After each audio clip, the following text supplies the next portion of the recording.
अभी मैं नोएडा की सूरजपुर कोर्ट्स में खड़ा हूँ और आज मेरे लगभग यहाँ पे 6 मैटर लिस्टेड थे। बेसिकली हुआ क्या कि हम टीवीएस क्रेडिट सर्विस लिमिटेड जो है कंपनी, वो हमारी क्लाइंट्स है और इनके 6 से 7 मैटर लिस्टेड थे। हमने 2 बार फ्रेश एड्रेस भी फाइल किया लेकिन सर्विस नहीं हो पा रही थी। सर्विस नहीं हो पाई तो उसके बाद जज साहब ने ये बोला कि आप अपने मैटर सभी को विड्रॉ कर लीजिए।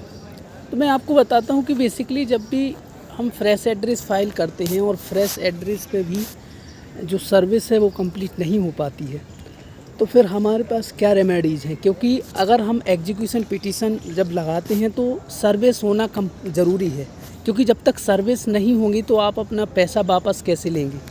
क्योंकि टीवीएस क्रेडिट से बेसिकली लोग लोन लेते हैं और फिर लोन नहीं चुकाते हैं, तो फिर एक अवार्ड पास होता है और उस अवार्ड को पास करवाने के बाद हमें एग्जीक्यूशन पिटीशन लगानी पड़ती है उस पर्टिकुलर जुडिक्शन में।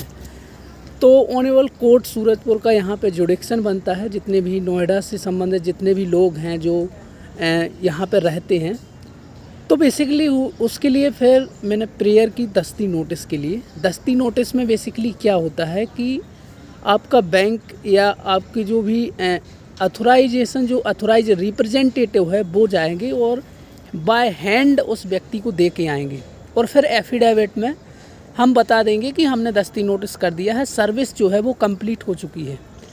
क्योंकि जब तक सर्विस कंप्लीट नहीं होगी तब तक आप एग्जीक्यूशन नहीं करा सकते हो।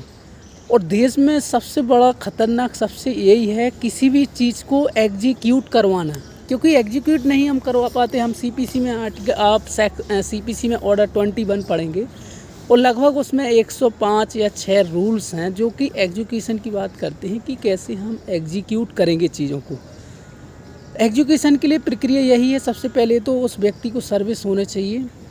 एग्जीक्यूशंस में फिर हम अपनी पिटीशंस में कौन कौन सी चीज़ें हैं जो अटैच करते हैं वो सब हम देते हैं, लेकिन सर्विस होना बहुत ही ज़रूरी है। अब जैसे मान लीजिए कि सर्विस हो जाती है, उसके बाद क्या होता है, जैसे ही सर्विस कंप्लीट हो जाती है तो सर्विस होने के बाद हम बैलिफ की नियुक्ति या जिसे हम नॉर्मली रिसीवर भी बोलते हैं उसकी नियुक्ति होती है।